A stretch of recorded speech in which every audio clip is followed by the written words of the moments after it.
മുത്തുനബി മുഹമ്മദ് മുസ്തഫ സ്വല്ലല്ലാഹു അലൈഹി വസല്ലമ തങ്ങളുടെ ഒരു ഹദീസിൽ തന്നെ നമുക്ക് കാണാൻ പറ്റും. നബി തങ്ങൾ പറയുകയാണ്, ഇന്നി ഖാരിഉൻ അലൈക്കും, സ്വഹാബിമാരെ വിളിച്ചിട്ട് പറയുന്ന, സ്വഹാബിമാരെ ഞാൻ നിങ്ങൾക്കൊരു ഒരു ഖുർആനിന്റെ ഒരു സൂറത്ത് ഓതിത്തരാം.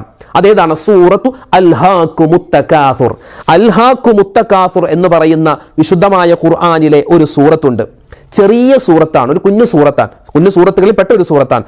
ആ സൂറത്ത് ഫഖറഅഹ, നബി തങ്ങൾ സല്ലല്ലാഹു അലൈഹി വസല്ലമ തങ്ങൾ ആ സൂറത്ത് ഓതി, സ്വഹാബിമാർക്ക് ഓതി കൊടുത്തു. ആ സൂറത്ത് ഓതുന്നത് കേട്ടപ്പോൾ ചില സ്വഹാബിമാരൊക്കെ കരഞ്ഞുപോയെന്നാണ്. അബൂബക്കർ സിദ്ദീഖ് റളിയല്ലാഹു അൻഹുവിനെ പോലെ, മഹാനായ ഉസ്മാൻ ഇബ്നു അഫ്ഫാൻ റളിയല്ലാഹു അൻഹുവിനെ പോലെ ചില സ്വഹാബിമാരൊക്കെ അത് കേട്ടപ്പോൾ കരഞ്ഞുപോയി. വലം യബ്ഖിൽ ബാഖൂന, ചില ആളുകളൊന്നും കരഞ്ഞില്ല. അപ്പോൾ നബി തങ്ങൾ സല്ലല്ലാഹു അലൈഹി വസല്ലമ തങ്ങൾ പറഞ്ഞു, ഈ സൂറത്ത് ഓതുന്ന സമയത്ത് ആരൊക്കെ കരഞ്ഞിട്ടുണ്ടോ അവർക്ക് അല്ലാഹു തആല സ്വർഗ്ഗം കൊടുക്കും, നരകത്തിൽ നിന്ന് രക്ഷപ്പെടുത്തും.